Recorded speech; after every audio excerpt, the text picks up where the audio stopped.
Last class में हमने देखा था शेषफल प्रमेय और गुणनखंड प्रमेय। तो हमारा जो गुणनखंड प्रमेय था उसकी उत्पत्ति मैंने नहीं की थी, आज आपको करके दिखाता हूँ। और उसके बाद हम जो पढ़ेंगे वो है गुणनखंडन।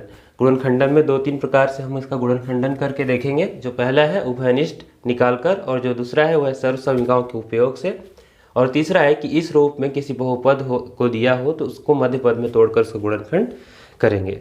ठीक है, तो चलिए कल का जो अपना गुणनखंड प्रमेय था उसका एक उत्पत्ति थोड़ा सा देख लेते हैं। ये कल का ही टॉपिक है जो थोड़ा सा रह गया था। तो इसमें जो गुणनखंड प्रमेय था ना बच्चों, गुणनखंड प्रमेय, इसकी उत्पत्ति देखते हैं। गुणनखंड प्रमेय कल क्या था आप लोगों को पता ही होगा कि अगर कोई भी जो बहुपद होता है, मान लीजिए बहुपद f(x) है ना, और उसका जो भागफल है वो अगर g(x) है, उसको मैं भाग दूँ x माइनस a से, तो उसका शेषफल अगर 0 हो जाता है, fa इक्वल टू 0 हो जाता है, तो जो ये x माइनस a है ये इसका क्या होता है, एक गुणनखंड होता है, गुणांक होता है ना। तो इस बारे में हमने बात की थी। अब इस चीज़ को सिद्ध करते हैं। तो ये चीज़ क्या है, आपका कोई बहुपद दिया गया होगा जिसको मैं फिलहाल क्या बोल रहा हूँ, भाज्य, क्योंकि इसको हम भाग लगाते हैं। gx क्या है आपका, भागफल, gx क्या है आपका, भागफल, और ये क्या है आपका, भाज्य, है ना, और ये क्या है आपका, शेषफल। तो इसमें 2 तरह की बातें कही गई थी। वाइस वर्सा थी कि अगर शेषफल 0 होता है तो भाज्य, मतलब जो बहुपद था वो जो भाज्य दिया रहेगा उसका एक क्या होगा, गुणनखंड होगा, या फिर अगर ये इसका गुणनखंड है तो शेषफल 0 होना चाहिए। दोनों तरीके से। तो इन सभी में एक संबंध होता है जो हमने पहले ही बात कर चुकी है। क्या होता है बताओ बच्चों, कि जो भाज्य होता है ना, जो भाज्य होता है वो किसके बराबर होता है, भागफल, भागफल गुणे भाजक और प्लस शेषफल के, है ना। तो इस संबंध से हम इसको सिद्ध कर सकते हैं। चलिए भाज्य की जगह पे हमें क्या लेना है, f(x), है ना, और फिर भागफल की जगह पे क्या लेना है, gx, और फिर भाजक की जगह पे हमें लेना है x माइनस a, और शेषफल की जगह पे फिलहाल लेना है fa। ठीक है ना। अब मुझे सिद्ध करना है क्या, कि ये जो x माइनस a है वो इसका गुणनखंड है। तो उसके लिए क्या होना चाहिए, ये चीज़ हटनी चाहिए। क्यों, क्योंकि देखिए गुणनखंड का मतलब मैंने क्या बताया था कल, कि मान लीजिए कोई संख्या 4 है और इसका गुणनखंड देखना है, तो हमें ये देखना होगा कि ये कितनी और संख्याओं से भाग जा सकता है। ये 1 से जाएगा, 2 से जाएगा और 4 से जाएगा। तो मैं क्या कह सकता हूँ कि यहाँ पे 2 या 4, क्योंकि एक तो सभी में कॉमन होता है, कोई भी संख्या 1 से डिवाइड हो ही जाएगी। तो इसको अगर फिलहाल इग्नोर कर दें तो आप क्या देख रहे हो कि 2 और 4 4 के गुणनखंड है। क्या मतलब हुआ इसका, कि ये जो 2 संख्या, मतलब मैं ये बोल रहा हूँ आपको कि 4 को मैं क्या लिख सकता हूँ, 4 को मैं 2 गुणे 2 लिख सकता हूँ, है ना। 4 को मैं 1 गुणे 4 लिख सकता हूँ, 4 को मैं 4 गुणे 1 लिख सकता हूँ। तो इसका मतलब ये हो रहा है कि ये ऐसी संख्या है जो इस संख्या से पूरी तरह से भाग चली जाती है। तो इनको लिखने का तरीका ये होता है, इनके गुणनखंड को लिखने का तरीका। तो यहाँ पे हमें क्या करना है कि अगर इसी रूप में लिखना है, इसको दिखाना है, जैसे और कोई संख्या मान लीजिए 6 है, इसको मैं क्या लिख सकता हूँ, 2 गुणे 3, है ना। 8 है, इसको क्या लिख सकता हूँ, 4 गुणे 3। तो अगर इस तरह के फॉर्मेट में इनको लिखा जा सकता है तो ये संख्याएं जो हैं इन्हें हम कहते हैं इनके गुणनखंड। तो यहाँ पे तो ठीक है, ये दोनों गुणे में है, मतलब gx भी एक तरह का गुणनखंड हो जाएगा इसका, और x माइनस a भी हो जाएगा। लेकिन उस केस में यहाँ पे प्लस में क्या आ रहा है आपका, fa आ रहा है। तो जैसा कि हमारे कथन में कहा गया है कि अगर शेषफल 0 हो तभी ये पॉसिबल होगा। तो अगर शेषफल को 0 ही करते हैं, जैसे कि हम क्या करें, अब fa इक्वल टू 0, किस लिए, x माइनस a fx का गुणनखंड हो तब, गुणनखंड होने हेतु लिख लेते हैं, ठीक है ना, होने हेतु या होने के लिए। तो अगर जो x माइनस a है fx का गुणनखंड होगा तो उसके लिए हमें क्या करना पड़ेगा, fa इक्वल टू 0। तो यहाँ से क्या हो जाएगा, fx equal to gx into x minus a, और इधर क्या हो गया 0, उसका तो कोई मतलब है नहीं। तो यहाँ से क्या बन जाता है, fx equal to gx into x minus a। तो यहाँ से ये बात प्रूव हो रही है। देखिए अगर कोई भी संख्या ऐसे मल्टीप्लाई में लिखी है और उसके सामने कोई संख्या लिखी, आप इसको सीधा सा इनसे कंपेयर करिए, उससे क्या पता चलेगा आपको कि यहाँ पे जो fx है, यहाँ पे ये संख्याएं हैं और इनके मल्टीप्लाई में ये गुणांक कहलाते हैं या फिर गुणनखंड कहलाते हैं। तो सेम चीज़ तो यहाँ पे भी है, अगर दो संख्याएं गुणनखंड में तो इसका मतलब ये हुआ कि fx का gx भी एक गुणनखंड होगा और x माइनस ए भी एक गुणनखंड होगा। क्लियर है तब? चलिए, तो ये कल का छोटा सा पार्ट रह गया था, अब मैं इसको इरेज कर देता हूँ और आप बात करते हैं हम लोग गुणनखंडन के बारे में। ठीक है, तो देखिए गुणनखंड को ही अलग करके लिखना गुणनखंडन कहलाता है, कोई अलग से कोई टॉपिक नहीं है जो गुणनखंडन है वो। तो चलिए बात करते हैं। देखिए जो बहुपद होते हैं उनका गुणनखंडन करने से मतलब ये होता है कि उनको तोड़ना, उनको तोड़कर लिखना। कैसे? जैसे मैं आपको एक सीधा सा उदाहरण देता हूँ, बहुत छोटा सा एग्जाम्पल समझिएगा। अगर मैं ऐसा लिख लेता हूँ आपके पास, ज़रा देखिएगा, एक्स स्क्वायर माइनस 2x, मैंने लिखा है एक्स स्क्वायर माइनस 2x। आप यहाँ पे ये एक पद हुआ और ये एक पद हुआ, दो पद हुए हैं।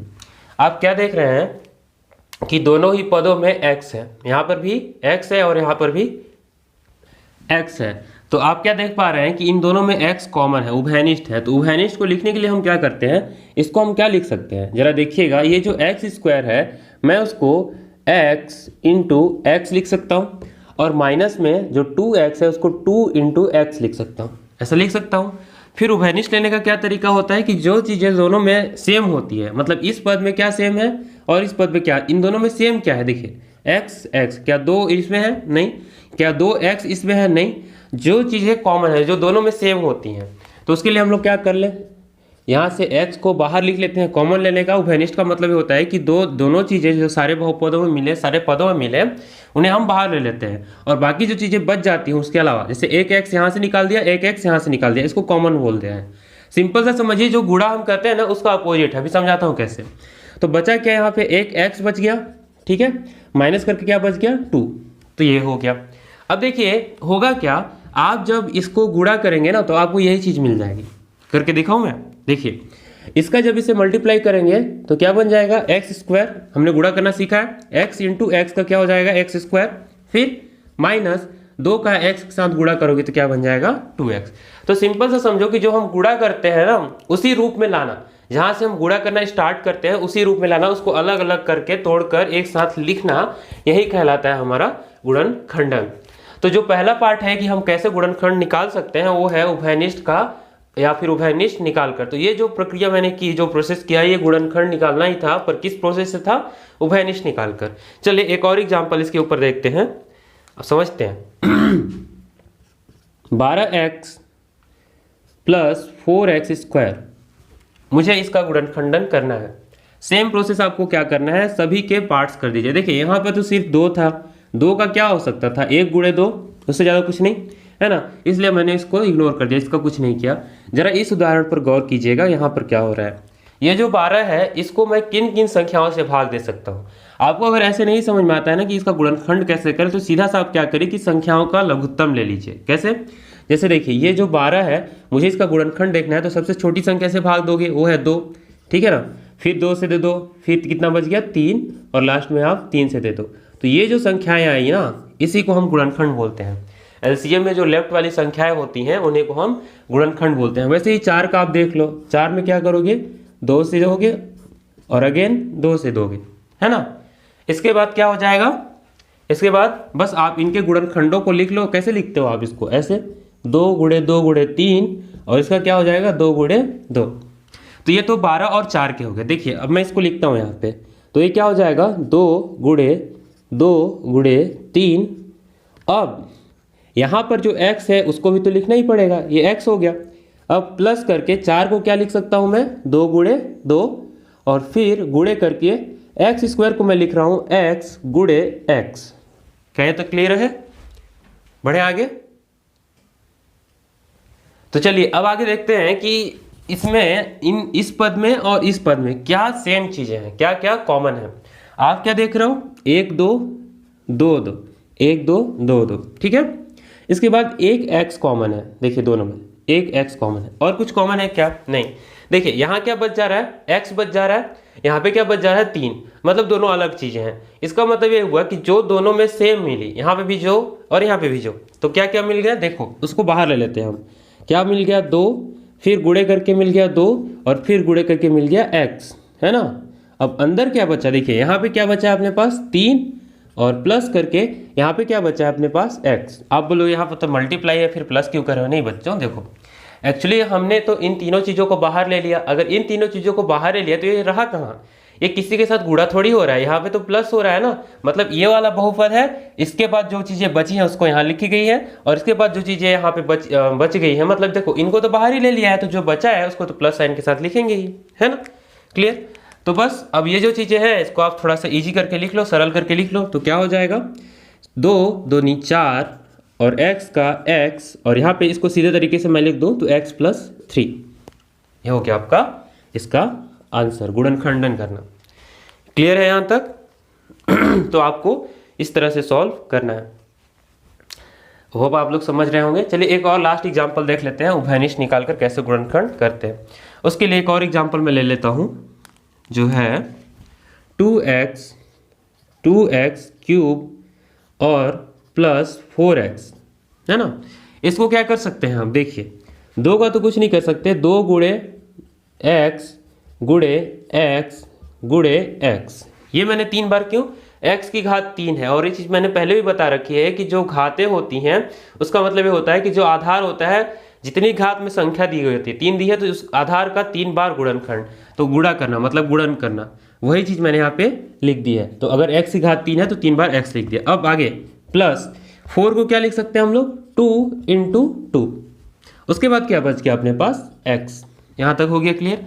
अब आप ढूंढना शुरू करो, यहाँ पे एक चीज़ मिला, यहाँ पे एक चीज़ मिला, ये एक चीज़ मिला, ये एक चीज़ मिला। अब देखो यहाँ तक बस खत्म कहानी। क्यों, 2 अगर यहाँ है तो 2 यहाँ नहीं है और बाकी 2 x यहाँ बचे हैं तो उसके अलावा x वहाँ पे नहीं है।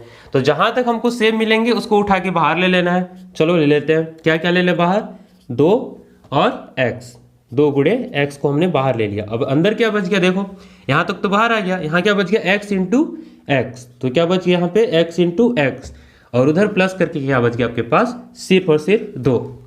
थोड़ा सा और इसको सरल बनाते हैं और देखो यहाँ पे क्या बन जाएगा 2x और अंदर क्या बच गया x × x मिलके x² और +2, हो गया आंसर आपका। क्लियर। तो देखिए ऐसे ही आपको गुणनखंड करना है किसमें, उभयनिष्ठ निकालते समय। चलिए अब आगे हम लोग बात कर लेते हैं किसके ऊपर, सर्वसमीकाओं के ऊपर, कि उसके ऊपर मतलब सर्वसमीकाओं के उपयोग से हम कैसे गुणनखंड करेंगे। तो आइए देखते हैं। पहले तो समझते हैं सर्वसमीकाएं क्या होती हैं। आपने पढ़ा होगा 9th क्लास में 3 तरह की सर्वसमीकाएं, वो क्या क्या थी। एक था आपका a + b का होल स्क्वायर, इससे क्या होता था a² + 2ab और +b²। दूसरी सर्वसमीका क्या थी, a - b का square equal to a² - 2ab और +b², है ना। तीसरी सर्वसमीका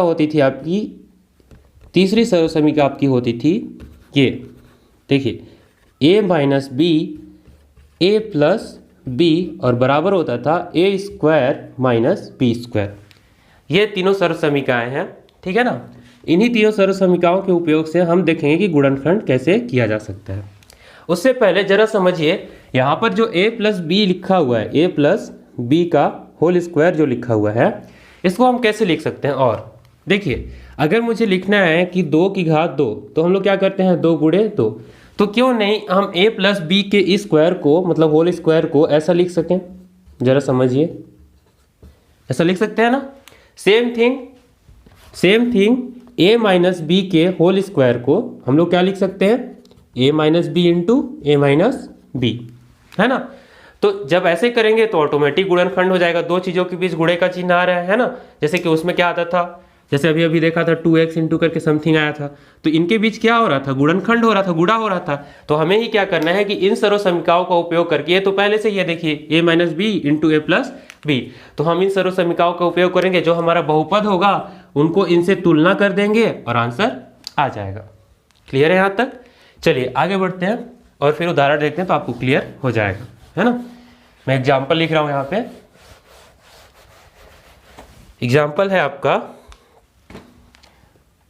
x² -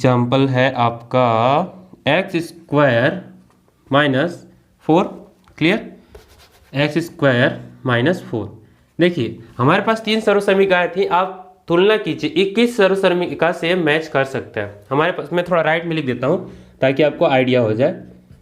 ए प्लस माइनस, मैंने एक साथ इसको लिख दिया है ना, आप कंफ्यूज ना हो। ए स्क्वायर प्लस माइनस 2ab और प्लस बी स्क्वायर, ये पहले और दूसरी एक साथ लिख दिया मैंने। अगर यहाँ प्लस हुआ तो यहाँ प्लस होगा, माइनस हुआ तो माइनस होगा। दूसरी शर्त में क्या थी आपकी, a माइनस बी और इधर a प्लस बी, और इसके बराबर हम लोग क्या लिखते थे, ए स्क्वायर माइनस बी स्क्वायर। आपको क्या देखना है कि जो राइट साइड वाली चीज लिखी है उसके हिसाब से इसमें क्या मैच कर रहा है। यहाँ पे देखिए आप 3 पद दिख रहे हैं, एक ए स्क्वायर है, दूसरा 2ab है और तीसरा बी स्क्वायर है। लेकिन जो नीचे वाला है इसमें सिर्फ 2 ही पद हैं, पहला क्या है ए स्क्वायर और दूसरा क्या है बी स्क्वायर, है ना। तो हमारा जो प्रश्न है वो किस तरह का है, क्या इसमें 2 पद हैं या 3 पद हैं। तो आप देख पा रहे हो, नहीं इसमें तो 2 ही पद हैं। अगर इसमें 2 पद हैं तो चलिए इससे कंपेयर करके देखते हैं। तो इसके लिए क्या चाहिए कि इसके 2 पद हैं और दोनों पद स्क्वायर में होने चाहिए, मतलब ये भी स्क्वायर में और ये भी स्क्वायर में। जैसा कि आप यहाँ पे देख रहे हो, ए स्क्वायर में भी होना चाहिए और बी भी स्क्वायर में होना चाहिए, है ना। तो यहाँ पे आप जो देख रहे हो वो तो सिर्फ एक ही में स्क्वायर लगा हुआ है, तो दोनों में लगाने के लिए क्या करोगे आप, ए तो x जो है इसके साथ तो स्क्वायर लगा ही है ना, इसके साथ तो स्क्वायर लगा ही है। 4 को आप क्या लिख सकते हो, देखो 4 को आप लिख सकते हो 2 गुणे 2, ठीक है। और उसके बाद क्या लिख सकते हो आप, उसके बाद आप लिख सकते हो 2 की घात 2। समझ रहे हो मेरी बात। तो आपको पहले इसको इस रूप में लाना होगा और उसके बाद ऐसा लिखना होगा। तो अब यहाँ से आप तुलना कर सकते हो और क्या बोल सकते हो आप कि यहाँ पर जो a बराबर है वो x है और b बराबर जो है वो 2 है, 2 है। तो अगर आप तुलना कर लिए तो फिर आप इस फॉर्मेट में मान रख दो। तो पहले क्या है a प्लस बी, यानी कि a प्लस बी और a माइनस बी, वो आगे पीछे लिख सकते हो, उससे कोई प्रॉब्लम नहीं है। a माइनस बी को भी पहले आप लिख सकते हो, है ना। तो बस आप a और b के मान रख दीजिए। a का मान क्या है x, b का मान क्या है आपका 2, वैसे ही यहाँ पे भी। क्लियर हो गया, बस हो गया आपका आंसर। तो कि आपसे पूछे कि इसका गुणनखंड करके बताओ तो आप सीधा सही आंसर दे सकते हो। कैसे, इस रूप में लाया पहले, फिर इससे तुलना कर दिया कि a और b क्या चीजें हैं, उसके बाद a वाली चीज लिख दी सीधी सी हमने, है ना। तो ये ऐसे आपको सॉल्व करना है। ये तो हमने ये लास्ट वाली सर्वसमीका का उपयोग करके निकाला। कुछ और उदाहरण ऐसे देखते हैं जिससे हम फर्स्ट या सेकेंड जो सर्वसमीका लिखे थे उससे मैच कर जाए। तो चलिए देखते हैं दूसरे उदाहरण। जैसे कि मैं लिख रहा हूं आपके पास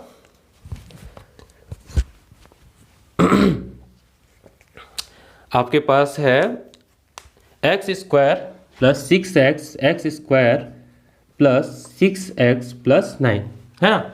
ये एक एग्जाम्पल है, चलिए इसको समझते हैं। अब देखिए यहाँ पर आप देख रहे हो कि 2 पद नहीं है, कितने पद है यहाँ पे, 3 पद है। तो 3 पद है तो या तो प्लस वाला लगेगा या फिर माइनस वाला लगेगा। चेक करते हैं क्या हमारा, देखिए इसको समझने से पहले ना आप इसको किस तरीके से ला सकते हैं उससे कंपेयर करेंगे। देखिए हमारा जो सर्वसमीका है राइट साइड में जो लिखा है वो कैसा है, ऐसा है 2ab प्लस बी स्क्वायर। यहाँ पे अगर प्लस है तो प्लस, माइनस है तो माइनस, मैंने एक साथ लिखा है, ठीक है ना। तो आप अगर इसे मैच कराओगे तो क्या देखोगे कि ये वाली जो चीज़ है, पहली चीज़ वो भी स्क्वायर में होनी चाहिए और लास्ट वाली चीज़ भी स्क्वायर में होनी चाहिए। लेकिन जो बीच वाली चीज़ है उसमें क्या होना चाहिए कि a और b यानी कि इन दोनों का भी गुणनखंड सम्मिलित होना चाहिए, और किसके साथ, 2 के साथ। तो इसका मतलब ये हुआ कि जो हमारे पास बीच वाला पद दिख रहा है ना उसको इस तरीके के रूप में लाना है। और इस तरीके के रूप में लाते हुए ये ध्यान रखना है हमें कि यहाँ जो चीज़ लिखी है और यहाँ जो चीज़ यानी कि a और b जो लिखे हुए हैं ना उन दोनों का गुणनफल भी यहाँ पर आना चाहिए। तो चलिए हम लोग ट्राई करके देखते हैं कि क्या मैं 6x को ऐसा कुछ लिख लूँ। पहले इस ऐसा कुछ लिखने से मतलब पहले हम लोग क्या कर लेते हैं ना कि लास्ट वाले को b स्क्वायर जैसा बना सकते हैं। उसके लिए क्या करते हैं हम लोग, चलिए देखते हैं। उसके लिए हम लोग कर लेते हैं कि ये है आपका एक्स स्क्वायर प्लस 6x और 9 को हम लोग लिख सकते हैं बच्चों 3 गुणे 3, ठीक है। उसके बाद हम लोग क्या कर लेंगे, एक्स स्क्वायर प्लस 6x और इसको हम लोग लिख लेंगे 3 की घात 2। तो 2 चीजें तो हमारे पास हो गई कि ये फर्स्ट टर्म था वो स्क्वायर में आ गया और लास्ट टर्म था वो स्क्वायर में आ गया। तो कंपेयर तो आप यहाँ से भी कर सकते हो, लेकिन हमें ये चेक करना जरूरी है कि जो बीच वाली चीज लिखी हुई है क्या इससे मैच कर रही है। इससे मैच करने का मतलब क्या कि 2 से गुणा भी हो रही हो, 2 के साथ गुणांक में हो, और साथ ही साथ a यानी कि जो हम यहाँ पे a लेंगे और जो b लेंगे उसका गुणनफल है या नहीं है। तो चलिए तुलना करते हैं और फिर पता करते हैं। तो उसके लिए कैसे हम जानेंगे, तो देखिए यहाँ पे अगर आप तुलना करोगे सिर्फ इन दोनों से, इसको छोड़ के, तो आप क्या देखोगे कि a बराबर तो आपका x है। क्यों, क्योंकि ये एक्चुअली है ना, देखिए स्क्वायर तो दोनों में है। तो तुलना कैसे करोगे, a बराबर x और फिर b बराबर आप ले लोगे 3, ठीक है, क्लियर है।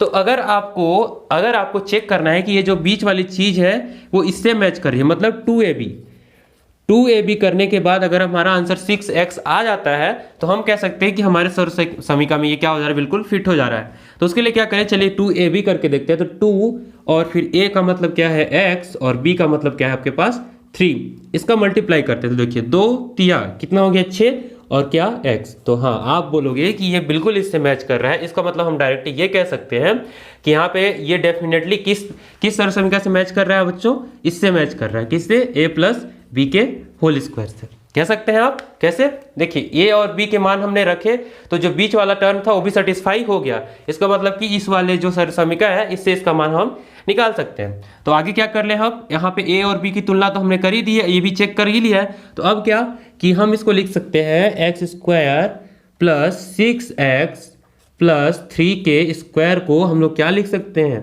देखिए ऐसे लिख सकते हैं, पहले x square plus 2 into x into 3 और फिर लिख सकते हैं हम लोग 3 का स्क्वायर। इससे क्या हो रहा है देखो 2ab कंपैरिजन के लिए आराम से आप देख सकते हो, है ना। अब हमें पता चल गया है कि a बराबर x है और b बराबर 3 है, तो हम लोग इसको क्या कर लेते हैं, देखिए a प्लस बी का होल स्क्वायर बोल रहा है तो a प्लस बी का होल स्क्वायर, तो a प्लस बी का होल स्क्वायर मतलब क्या हो जाएगा, देखिए x प्लस 3 का होल स्क्वायर बनेगा बच्चों, है ना। अगर x प्लस 3 बनेगा तो आप इसको और थोड़ा इजी करोगे, जैसा मैंने अभी लिखा था, तो आप इसको क्या लिख सकते हो, x plus 3 into x plus 3। बोलो बच्चों क्लियर है, तो ये आपका फाइनल आंसर आ गया। क्लियर है यहां तक। तो आगे बढ़ते हैं और अब हम लोग देखते हैं तीसरा वाला। हमने ये दो चीज़ें से निकाल कर देख लिया कि कैसे गुणनखंड करते हैं। जो पहला था वो वैनिश निकाल कर था और जो दूसरा था वो था सर्व समीकरणों के उपयोग से। अब जो तीसरा है उसको देखते हैं। उसमें क्या है कि ax square plus bx plus 3 इस फॉर्मेट में लिखकर हम गुणनखंड कैसे ज्ञात करते हैं। तो चलिए समझते हैं। उदाहरण में लिख लेता हूँ आपके पास, एक्स स्क्वायर प्लस 5x और प्लस 6, ठीक है। आपके पास एक एग्जाम्पल है। अगर आप चाहें कि इसको आप सर्व समीकरण के मदद से तोड़ सकें तो जरा देखिए सर्व समीकरण में जरूरी क्या होता है कि आपके पास ये वाला टर्म और ये वाला टर्म क्या होना चाहिए स्क्वायर में। तो चलो ये वाला तो है, पर क्या आप 6 को आप ऐसा कुछ लिख सकते हो जिससे उसका स्क्वायर बन जाए। आप बोलोगे ठीक है आप √6 तो लिख सकते हो, लेकिन √6 नहीं, मैं रियल नंबर्स की बात कर रहा हूँ। ये तो आपका परिमेय नंबर है, एक्चुअली ये भी रियल नंबर है, बट मैं बात कर रहा हूँ एक पूर्ण और पूर्ण संख्या की बात कर रहा हूँ। अगर चलो मान लो आप इसको ऐसा कर भी लेते हो तो क्या ये जो 5 है हमारा 2ab से मैच करेगा। 2ab का मतलब क्या हुआ, अगर आप यहाँ से तुलना करो तो a का जो मान है वो यहाँ से क्या आ रहा है आपका x, ठीक है। b का मान आप क्या ले ले रहे हो वहाँ से अगर √6, तो हमारा जो 2ab का मान होगा वो इतना आना चाहिए। अगर आ जाता तो हम ठीक है बोल देंगे कि हाँ आप इससे कर लो। तो चलो देखते हैं। तो 2 इंटू एक्स इंटू √6, बताओ बच्चों क्या 2√6x और यहाँ पे जो लिखा है 5x कभी बराबर हो सकते हैं? बोलो बच्चों नहीं।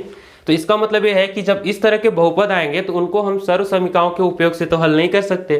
तो फिर लास्ट ऑप्शन क्या बचता है अपने पास, वही ऑप्शन है जिसको अभी हम पढ़ेंगे कि अगर कोई भी बहुपद ऐसा दिया है तो उसको इस फॉर्मेट में लिखकर कैसे उसको मध्य पद में तोड़ते हैं। तो आइए समझते हैं उसको। तो देखिए ये वाला जो एग्जाम्पल मैंने लिखा है इसके लिए क्या करते हैं बच्चों, ध्यान से सुनिएगा, ये थोड़ा इंपॉर्टेंट है और आगे भी बहुत काम आता है इस तरह का। वो जो दोनों चीजें थी तो बहुत ईजी थी और समझ भी आ गई, पर जो इस तरह की सर्व समीकरणें होती है वो इंपॉर्टेंट है, आगे की क्लासेस में भी बहुत ज़्यादा काम आएंगी नेक्स्ट चैप्टर्स में।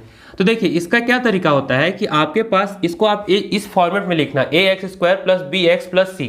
अगर आप इसको इस फॉर्मेट में लिखते हैं, समझिएगा धीरे धीरे समझ जाएंगे आप, ax square plus bx plus c। मैंने इसको इसके बराबर लिख दिया।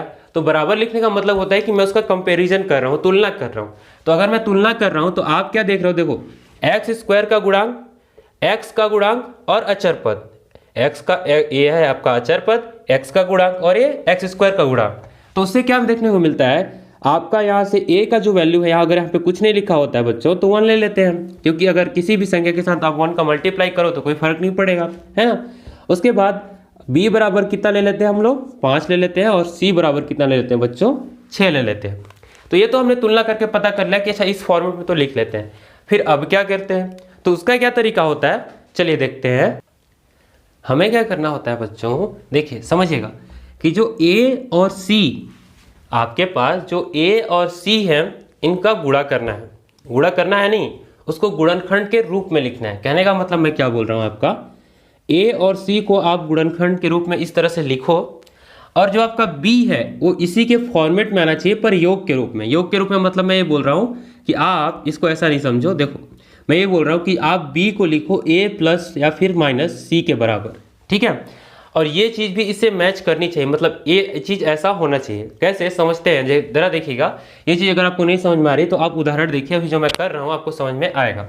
आपके पास जो बहुपद दिया हुआ है एक्स स्क्वायर प्लस 5x और प्लस 6, इसको आपको क्या करना है बच्चों कि ये वाला जो टर्म है और ये वाला जो टर्म है, मतलब इनके गुणांक और जो अचर पद है, इसको आपको गुणनखंड के रूप में लिखना है। और जो बीच वाला बी वाला पद है, बी वाला पद, उसको कैसे लिखना है कि इसके और इसके गुणनखंड के रूप में, पर वो धनात्मक या फिर ऋणात्मक होना चाहिए, यानी जोड़ में या फिर घटाव में होनी चाहिए। कहने का मतलब मैं क्या बोल रहा हूँ जरा समझिएगा। मैं इसको लिखता हूँ, उसके बाद एक्सप्लेन करता हूँ तो आपको बेटर आइडिया हो जाएगा, ठीक है ना।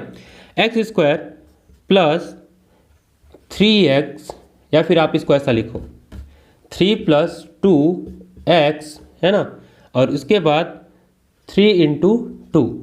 देखिए मैंने क्या किया, मैंने 6 को लिख दिया 3 × 2। तो पहली बात तो आप ये समझ जाओ कि जो सी वाला पार्ट है उसका आपको गुणनखंड कर लेना है। पर ऐसा गुणनखंड करना है ना बच्चों, ऐसा गुणनखंड करना है कि जो गुणनखंड आप किए हो, अगर मैं उसको जोड़ूं या फिर घटाऊं तो वो बी के बराबर होने चाहिए। देखिए मैं वही चीज बोल रहा था आपसे यहाँ पे कि आप ए और सी का तो गुणा कर लो। देखो यहाँ पे ए तो बराबर 1 है, तो 1 का तो कोई फर्क नहीं पड़ता, मतलब 1 × 6 करोगे तो 6 ही आएगा ओवरऑल।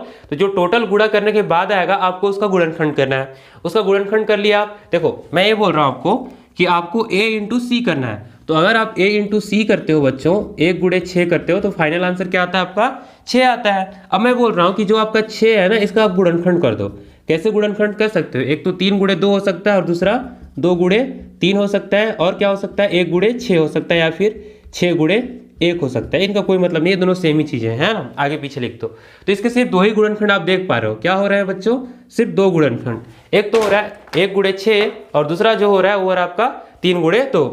तो अगर मैं 1 × 6 लेता हूं, अगर मैं 1 × 6 लेता हूं तो क्या मेरा आंसर सेटिस्फाई करेगा। चलिए समझते हैं। पहले तो हम यही स्टेटस ले लेते हैं कि हमारा जो गुणनखंड है उसको 3 × 2 करके लेते हैं, और जो गुणनखंड ले रहे हैं उसको जोड़े या फिर घटाएं तो b के बराबर आना चाहिए। मतलब अगर हमने 3 × 2 गुणनखंड लिया है तो 3 या 2 को मैं जोड़ूं तो 5 आना चाहिए, या फिर 3 में से 2 को घटाऊं तो 5 आना चाहिए। तो आप जाहिर सी बात है देख रहे हो कि 3 और 2 को मैं जब जोड़ूंगा तो 5 आ जाएगा। क्लियर है यहाँ तक। तो चलिए आगे बढ़ते हैं और अब आगे इसको सॉल्व करते हैं। तो देखिए इसको हम लोग क्या कर लेते हैं, गुणा कर लेते हैं। जैसे बहुपदों का गुणा करते थे, तो गुणा करने के लिए क्या करते थे आप, इसको और इसको इसके साथ गुणा करते थे, इसको और इसको एक साथ गुणा करते थे। तो चलिए क्या कर देते हैं, इसको x² प्लस 3x और फिर प्लस 2x और प्लस इसको आप रहने दो 3 × 2 ही, ठीक है ना। अब आगे समझते हैं। देखिए हमें क्या करना है, अब इसके आगे फर्स्ट वाला स्टेप लगाना है। स्टेप मतलब फर्स्ट वाला मेथड लगाना है कि उभयनिष्ठ निकालकर गुणनखंड करना। तो देखिए आप इन दोनों में से और इन दोनों में से उभयनिष्ठ निकालो। वहां पे सिर्फ एक पदों में निकालना सीखा था, अब यहाँ पे एक साथ 2 पदों में निकालना सीखते हैं। देखिए आप क्या कर सकते हो, यहाँ देखोगे x है और यहाँ पे भी देखोगे x है, कॉमन है दोनों में, उभयनिष्ठ है। तो यहाँ पे आप x को बाहर लिख लिए और अंदर क्या बच जाएगा बच्चों, एक x आप बाहर ले लिए तो एक x अंदर बच गया, ठीक है। यहाँ से तो x कॉमन ले चुके हो आप, तो क्या बच गया यहाँ पे 3 बच गया, है ना। अब उसके आगे क्या, यहाँ पे देखो इन दोनों में क्या कॉमन है, यहाँ पे तो x है लेकिन यहाँ पे x नहीं है, यहाँ पे 2 है, हाँ यहाँ पे भी 2 है, तो यहाँ से आप 2 कॉमन ले सकते हो, है ना। अगर आप 2 कॉमन ले लेते हो तो क्या बचता है आपके पास बच्चों, x बचता है, और यहाँ पे क्या बच जाएगा आपका 3 बच जाएगा। क्लियर हुआ यहाँ तक। देखिए अब यहाँ से भी एक और कमाल की चीज क्या देखने को मिलती है कि यहाँ पे भी x + 3 बन गया और यहाँ पर भी x + 3 बन गया। तो अब इसके आगे अब इन दोनों बहुपदों में आप कॉमन लोगे। अगर आप इन दोनों बहुपदों में कॉमन लोगे तो जरा ध्यान से समझिएगा इस चीज को, बहुत बच्चों को कंफ्यूज होता है कि कैसे ये कर लेते हैं। तो देखिए यहाँ पे क्या है, x × ये चीज और यहाँ पे 2 × ये चीज। अगर मैं इनमें से, इन पूरे बहुपद में से इस दोनों को कॉमन ले लेता हूं तो अंदर क्या बचेगा, फिर से सुनिएगा। अगर मैं इस पद में से और इस पद में से x + 3 को कॉमन ले लेता हूं तो अंदर क्या बचेगा बच्चों, x + 2 बचेगा। तो अंदर तो x + 2 बचा और हमने कॉमन क्या ले लिया है, x + 3। तो ये हो गया आपका फाइनल आंसर। लोगों को लगता है कि यहाँ के बाद ये कैसे लिख लेते हो, मतलब x और यहाँ पे जो 2 है उसको एक साथ कैसे लिख लिया। एक साथ नहीं लिखा है बच्चों, हमने क्या किया है कि x + 3 को बाहर कॉमन लिया, तो जो चीज़ें बच गई है उसको फिर अंदर में लिख देते हैं, इसकी वजह से वैसे लिखा जाता है। क्लियर है यहाँ तक? तो चलिए आगे बढ़ते हैं और इसको एक बार और से समझते हैं, इन चीज़ों को कैसे हम स्टैंडर्ड फॉर्म में लिख सकते हैं।